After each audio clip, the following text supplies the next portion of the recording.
Welcome to your Mamamoon Podcast, with interviews and tips from real life for your pregnancy journey from belly to baby. We are Tessa and Nina, and we are passionate about motherhood. Our goal is to give you tools towards a beautiful and empowering experience during labor and a smooth entry into life as a mom. So welcome to the Mamamoon Podcast. We are very happy to have Mirjam and Thea today with us, the founders of rebozo.nl, a place where you can not only purchase a beautiful product, but also learn about rebozo practices. They are both passionate about the rebozo techniques, and we are super happy to have them today with us so they can share a little bit more about what they are doing. Before we start, if you could give us a little bit of background, about yourself, that would be beautiful. Thank you. Okay, I'm the eldest one, so shall I start? I'm Thea and I am for more than 34 years already a childbirth educator.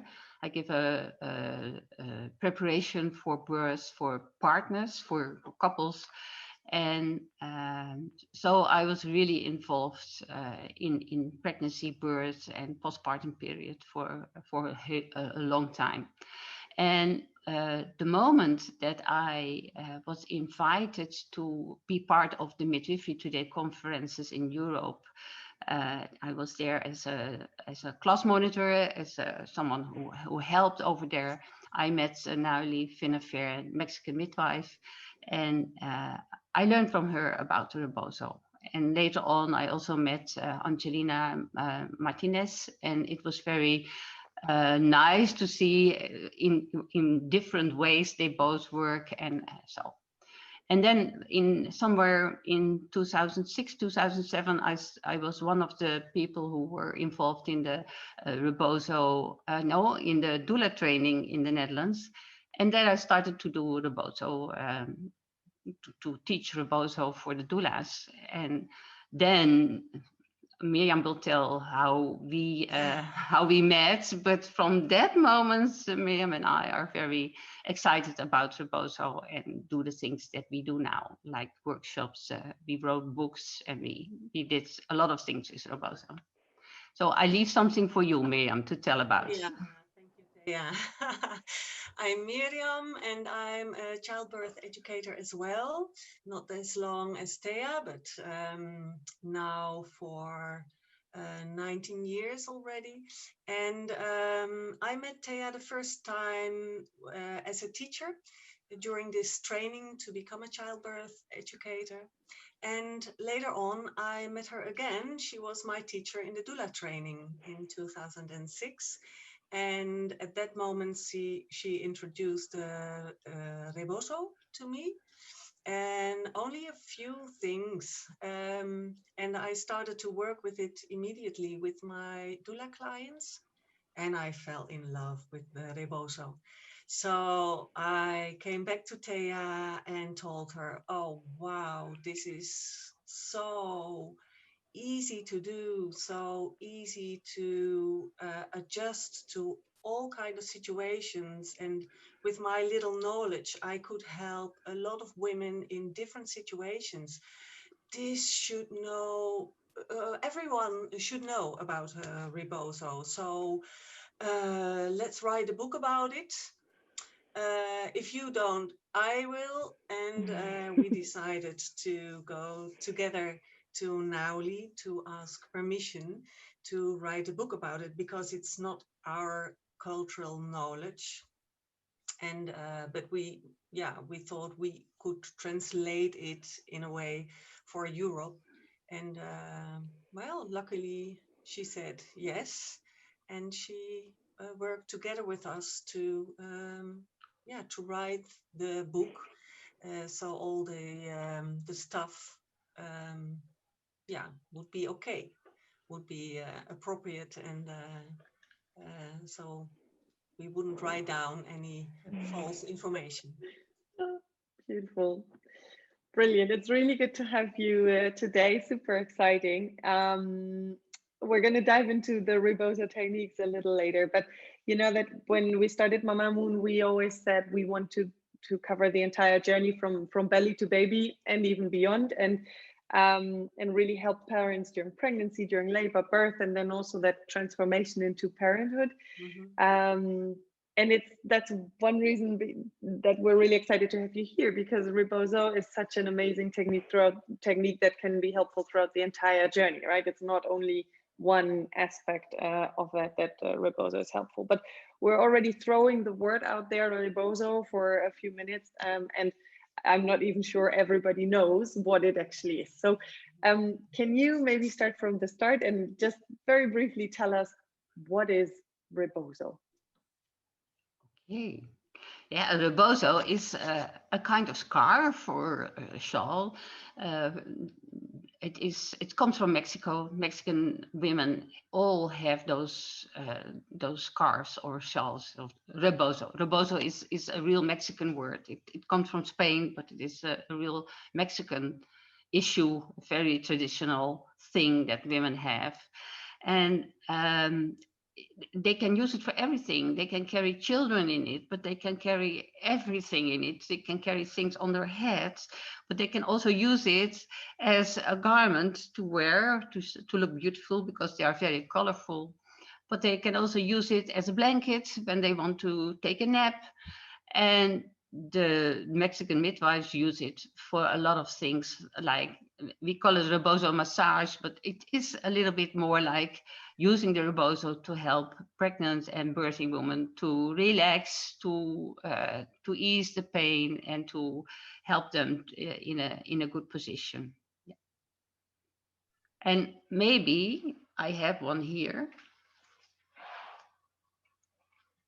So I cannot show it total, but this is a rebozo. It's very beautifully striped blue colors. Yeah. And if you look at Mirjam in her background, she has a lot of rebozos. That's the new delivery, right? For the shop. Yes, yes, the Exactly. new delivery. Nice. So we mentioned already doulas and other birth professionals. Let's give it a bit more content. So how can we help ourselves during pregnancy, birth, postpartum with rebozo practices? Oh, how can we help? I'm sorry? How can we help ourselves with rebozo during pregnancy, during labor, during postpartum? I can imagine that it's a wide question. Yes. Yes, we can talk for hours about that. Oh, yes. Yes. It's you can do really short and very effective massages with it. And massage is normally known as massage with the hands, but with the rebozo you cover a part of the body and you take over the weight and you start to move the rebozo. So that the body of the woman starts to shake, but it's not shaking as wild as dancing. It can be, but it's more like sitting in a rocking chair. Yeah, so this caring and soft movements can bring very easy a lot of comfort and relaxation. So that is how it can be used during labor, during pregnancy, because sometimes you can feel really uncomfortable, having nausea, having pains in the lower belly or lower back. Shoulders, sometimes in the shoulders, or veins, the legs, the benen, the legs, cramps, things like that. Yeah. Are there specific techniques to relieve? I didn't know about nausea, for example. How can you? Oh, but if you, for example, have problems with your stomach, so heartburn, then there are positions, and you can lift the chest and the shoulders of the woman, so there's more space for your stomach, And not only at that moment, but this lifting and making space um, will help for a much longer time. So a partner can easily do it, and it's really, yeah, it's really nice and helpful. Nice. And this is a way that you really can use. You just pull, and you are not doing a lot of Yeah. wiggling. No, it's just only pulling, because the rebozo is also very, very useful for stretching and making more room making more room in the body. Okay. I think it's such an important bit during pregnancy and also during labor and birth to relax. But is it not also something that is very helpful in postpartum? Because, I imagine when I know myself how it was during after we had our baby boy, I had so much pain in my back and everywhere. I was just recovering from C-section. It really wasn't great. And I had a moment when I really thought, oh, my back is all sort of crooked and how am I going to ever relax again? So I imagine there's also a practice there, right? I think you can use the same things that you use in pregnancy for low back pain or pain in your body, with the rebozo to relax. But it is not so much mentioned because everything is focused on pregnancy and birth. But when you have given birth, you need it maybe the most of all. And the strange thing is that then there is so much going on with the baby, with your partner, and in here in the Netherlands, the kraamverzorgster, the midwife, and of course now in Corona time not so much visitors, but normally you have a lot of visitors, and there is then not so much time left to do this nice little massages. But I think if the partner could do that for several moments before sleeping or somewhere halfway the day, that will be very helpful for the woman. Yeah. Especially, for example, when you breastfeed your child, that that can be helpful as well to help to get conscious of your position. A lot of women really give their breast to the children, and as you can see, I'm moving forward instead of bringing the child to my breast. So there are also ways with the rebozo to make the woman aware of the difference and what it does to her body. So she yeah, remembered it when the next time when she will feed. Oh gosh, yes, I need to sit straight and bring the baby to my breast. That's more comfortable for my body. So there are a lot of different things you can do with the rebozo. Yes, for example, just help her to relax her shoulders just before breastfeeding, and you only need maybe 1 or 2 minutes. But if you do the rebozo around her shoulders and give her a little wiggle, then she will really relax, and that will be better for breastfeeding. Yeah. I can also imagine working with the same relaxation and the oxytocin and then the flow of the milk, and yeah.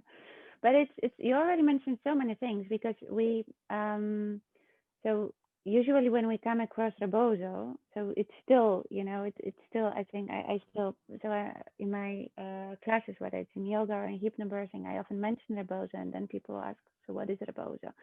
For those who come across rebozo, they usually come across it when it's preparation for labor. But you mentioned already lower back pain, nausea. I mean, so many things. Also for postpartum. Do you have some like a list? Like if I, because it will be great. Or is it done in your book? Like when do women come across rebozo? Like how do we start searching for trainings, and like how do we know how, with which pains or like any discomforts we can help ourselves? That would be so brilliant. It is. And nowadays, I think the women who, for example, choose to work with a doula during pregnancy and birth, they will hear about rebozo. I think every doula learns about Rebozo during her training. More and more midwives knows about it, but we get the feedback that most of the time it's difficult for them to build it in their routines. So then you have the situation that, at the end of pregnancy, the first of time they hear about the Rebozo, and that's a pity. Too late. It's It's or it's late. It's not too late, but it's late. It's late, and especially if you know that in Mexico, the Rebozo is used from birth till death. But it's a culture where they live with Rebozos. And we don't live that much with cloth, with scarves, with slings. It's not integrated in our culture, so that's a pity. And that makes that Rebozo is comes in during pregnancy most of the time. Maybe just to also to close a little bit on this topic, because I'm still I feel like, oh shoot, I could have helped myself so much more. But that's exactly the thing. So like you mentioned doulas, that it comes, that women when they're pregnant, if they have a doula, if somebody doesn't have a doula, how can we learn about Rebozo as well? Or not only that it exists, but also the thing that you mentioned about, for example, the lower back pain. All my students complain about lower back pain. So if I would like to send them, for example, now about a technique that they can help themselves also at home. Yes, I like to answer your question about how they can find it, and then I want to answer your question, the later question. Yeah. But of course, what is happening now is that in most of the new pregnancy books, Rebozo is mentioned. Sometimes it's one page, so maybe 2 pages, but you see it more often mentioned in information for pregnant women. And if you are curious and you're reading a lot when you are pregnant, then you come across it. And then when you're curious, then you can find more about it, because there is also a lot of information, text or videos or on YouTube. And of course, some people order our book, because our book is really a working book in which you have een plaatje, an illustration, illustration, and the other page tells you what to do. So if you really you don't need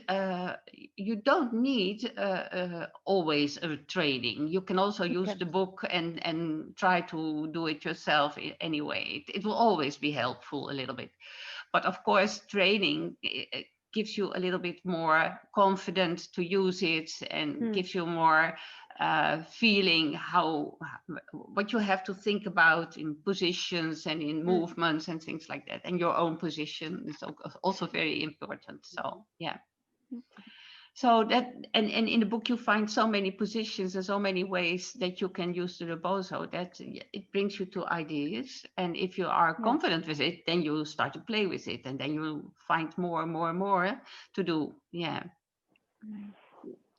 And are there I mean, from my experience with Rebozo, most of the things, and we already talked about it, is about a partner giving you a Rebozo massage. But are there also things that I can sort of do myself without needing a partner? Or can I use, I don't know, a door handle? Or is there anything I can, how can I help myself if I don't have a partner readily available who can help me? Yes, there are some techniques which you can do yourself to help yourself. I think only by just surrounding yourself with the Rebozo and hold it very strong, it can give you a lot of support, for example, in your lower back or around your belly, when your belly is getting more heavy and heavy. There are some stretchings you can do to open your chest, and there are techniques you can do yourself. You can help yourself with breathing, but it's possible. And for example, what you mentioned with the door handle, you can also make a knot in it and throw it over the door, close the door, and then hang into the rebozo in very different positions. That can be really nice and bringing relaxation as well. But I think the best part of rebozo is someone who gives it to you. Yeah. It's always the like best part, isn't it? It's always better. It is, but you know, it's because we are talking and calling it a technique, but Mexican women get a bit angry because in the word rebozo it's already there, but it's the rebozo is you hold it with your hands, but it's I'm not sure how to put it in English, but it's connecting your heart through your arms, through the rebozo, with the person who is in the rebozo. So that is really an essential part. There is a lot of oxytocin going around if someone is in the rebozo. And of course, maybe you can give yourself a little bit oxytocin, but the other one who's giving you the rebozo experience gives you also a lot of oxytocin. Yeah. So it's much more than just a practical technique. I think that's super important to know. More. Yeah, much more. You can feel it as you give it. A lot of participants in our workshops always tell, wow, it's bringing me comfort and relaxation as well by doing it. And they feel the connection that is created by the rebozo, and when they really work with their body instead of their arms, so that they can really feel the flow from their hearts towards the person they work with. And when I hear that, I think, okay, now I can let them go because they will find their way with the rebozo. Nice. And can they do anything wrong? Like, you know, I mean, I would love it that my partner supports me with this technique during labor, and I love the oxytocin and the flow, and that. But can they do something wrong? Are there techniques that they should maybe step away if they don't feel confident, or? Well, the thing that they can do wrong is if they do it without making a connection. So always start with a connection and then start slowly and then build it up. That's if you don't do that, then something can go wrong. But don't be afraid to use the rebozo with the idea in your mind, oh gosh, in the beginning of pregnancy, maybe I shake the little baby out, or, you know, and pregnancy. Don't be afraid. As long as a woman is allowed to walk, to bike, to drive a car, you know, all these shaking that happens when you walk or run or bike, rebozo won't exaggerate. Yeah, so don't be afraid, but be connected.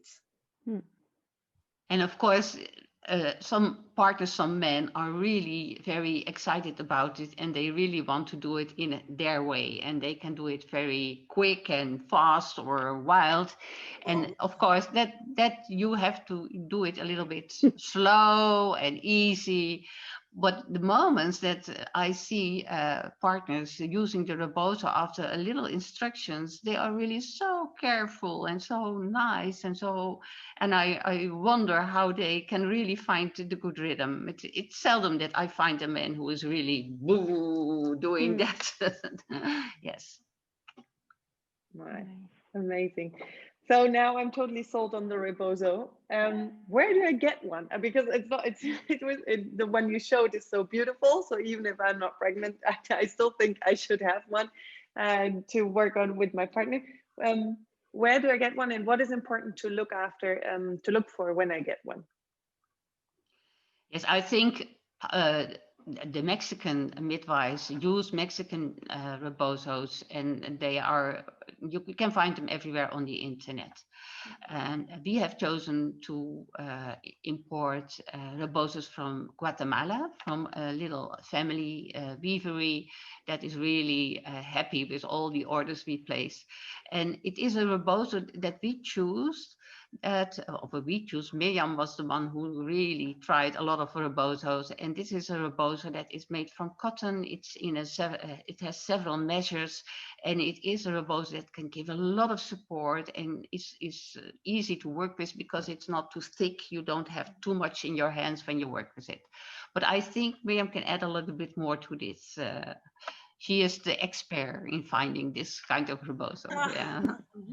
Yes, I tried a lot of different rebozos, and the one that we sell at our web shop has a nice grip, so it doesn't slip through your hands when you work. It's not too thick, but I think the most important thing is that it is woven like a carry sling. So in the length, it's firm, and in the wide, it's firm as well, but diagonal, it's flexible. So it can really follow the part of the body that you have in the rebozo. And, everyone has different um, preference. Is that the correct word? So it's really important that you find something that you really like to hold, and that can be a carry sling. If someone has bought a carry sling to carry the baby after birth, you can use it for that as well. But also a blanket, for example, or a big towel. And there are even techniques for which you can use the kitchen towel, you know. So we always tell people, and especially partners, you can give a rebozo massage with so many different cloths and shawls. So yeah, it's very difficult to be in a situation that you can't give a rebozo massage. I also did it one time with my vest, you know. I didn't bring a rebozo and I needed one, so I took off my vest and yeah, gave a rebozo massage with that. So I think if you are looking for a rebozo, what is important for European women who are in general a bit longer than Mexican women, that you choose a rebozo that is long enough. So if you use it in when the woman is lying down and you are standing, so that you have enough cloth to have a good grip on the rebozo. So for example, we sell rebozos that are 2 meters, 85 centimeters long, because we found out that's a good length for the European women. And they weave it in this length, especially for us, because normally they make them shorter.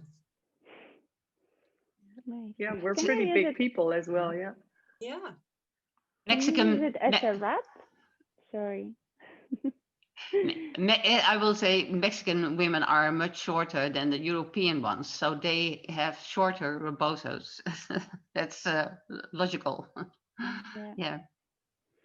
Yeah. So what I wanted, because you mentioned and you actually answered my next question about, if it always needs to be a rebozo, but can you use a rebozo as a wrap for the baby as well? Yes, absolutely. And then if you want to do a good clothing around the baby to carry it in a safe and good position, then 2 meters 85 might be a bit short. But I think that's a minimum length to give in a comfortable way for yourself a rebozo massage. And but carry slings Oh yes, I have one in my suitcase that is almost 5 meters long, and then it's during rebozo massage you have to do a bit of rebozo management. So where do I leave the all the extra? But you know it's possible as well. So you can combine it, and in Mexico they do. Amazing. So cool. So cool. I've lived in Mexico, and I've only come across rebozos as a scarf because I was very young, so I wasn't in a situation where anybody around me would give birth. But yeah, they are everywhere, so it's so cool to see them coming back here and with such an amazing purpose. I really Yeah. love that. And they're We've so learned, colorful. They're so beautiful. Yeah. yeah, they Yeah, are. they Yes, are. they are. Absolutely brilliant. So cool. So I think everyone who listens to this is gonna want a rebozo, and I'm gonna give a little hint. I think it's a beautiful baby shower gift as well. We're discovering a lot of really nice baby shower gifts, and I think the rebozo is yet another one where everybody should have one. And if you want to give something useful to the expectant mom, then give her something that can give her comfort. So I love that. We always do this one golden tip at the end of every Mamamoon podcast. So we always ask our guests to bring, though, to think about if you could only give one tip to our listeners, to our pregnant moms out there, which one would it be? And you get to give two tips because you're two people, so you're lucky. But we would love to have your golden tips for pregnant moms out there. Well, I have a very strange, maybe, but a very special one. And that is when I was in a workshop in Iceland, there was a woman who told me that she really needed the rebozo around her head when she had headaches or a very heavy head because of all the hormones.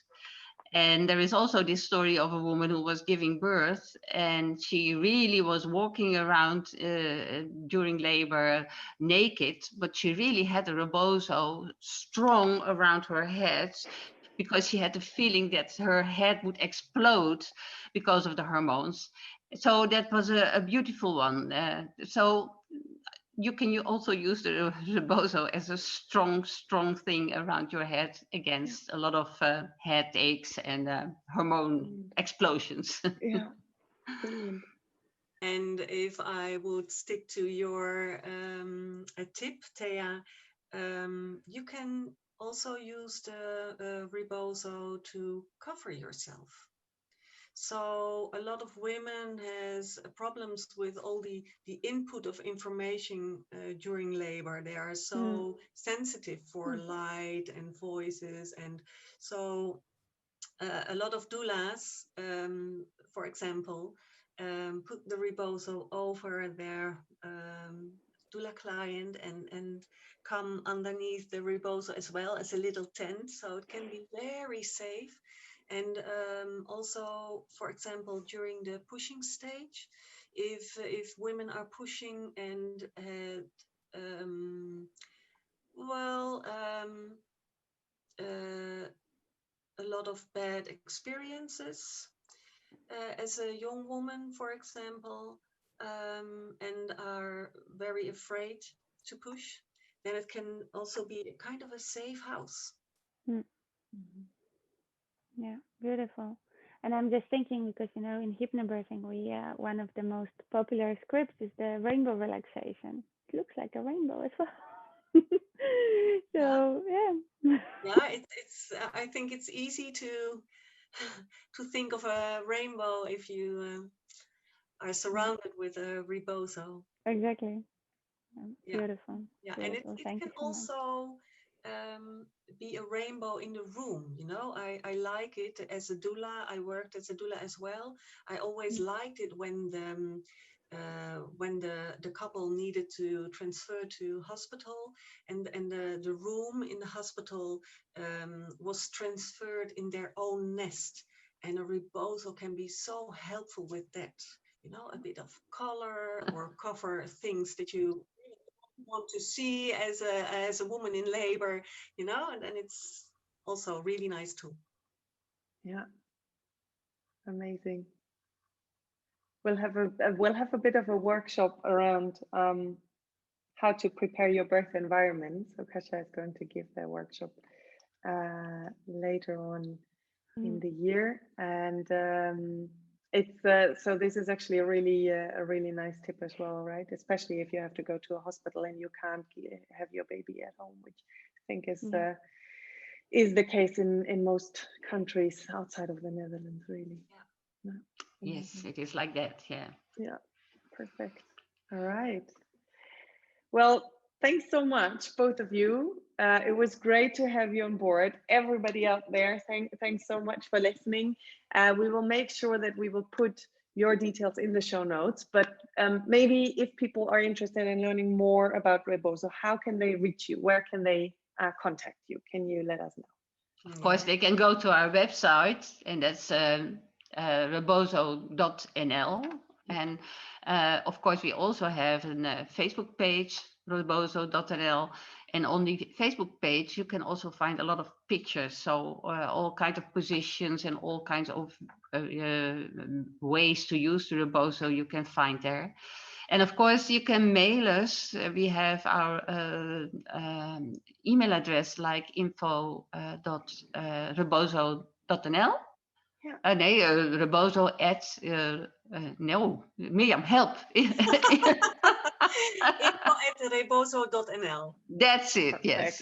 Yes, very good. We'll make sure to put all of that in the show notes. We'll also put there a link to your book with all the Rebozo tips and techniques that you've written. So for everybody who is interested in that, and then make sure everyone out there to listen, to like, to comment on our episode today. It was brilliant to have had Mirjam and Thea here today with us.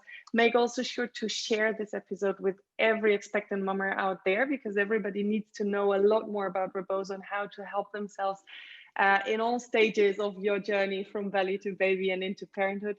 Thanks for listening. Thanks for being with us, and hope we see and hear you in our next episode. Thanks so much for listening to our Mamamoon Podcast. We would love to see you again, so make sure to subscribe so you don't miss any new episodes. Also, for more information and to stay up to date, check our website Mamamoon.me and our Instagram and Facebook.